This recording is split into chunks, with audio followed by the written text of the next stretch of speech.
প্রিয়া রানী বলেছেন যে স্যার উপন্যাসের মতো কাব্যগ্রন্থগুলো মনে রাখার কোনো টেকনিক আছে কিনা? অবশ্যই আছে। নাই কি বলে, টেকনিক নাই এমন কোনো শব্দ আছে? দেখেন রবীন্দ্রনাথের যে কাব্যগ্রন্থগুলো এগুলো কিন্তু একটা শর্টকাট টেকনিক, আপনি কিন্তু অনেকগুলো কাব্যগ্রন্থ কিন্তু একসাথে মনে রাখতে পারেন। রবীন্দ্রনাথের অধিকাংশ কাব্যগ্রন্থগুলোর নাম দেখবেন যে একটা বেডির নাম, মানে একটা মেয়েদের নাম, বেডির নাম, এই টাইপ।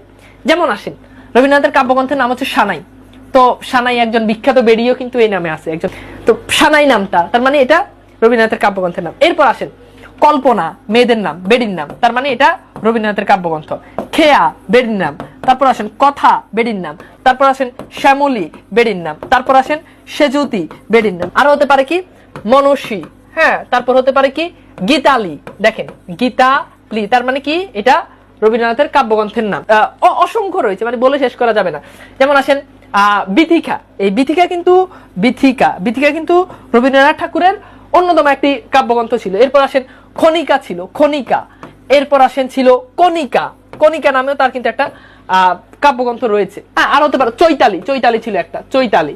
তারপর হচ্ছে পুরবী, এগুলো হচ্ছে রবীন্দ্রনাথের কাব্যগ্রন্থের নাম।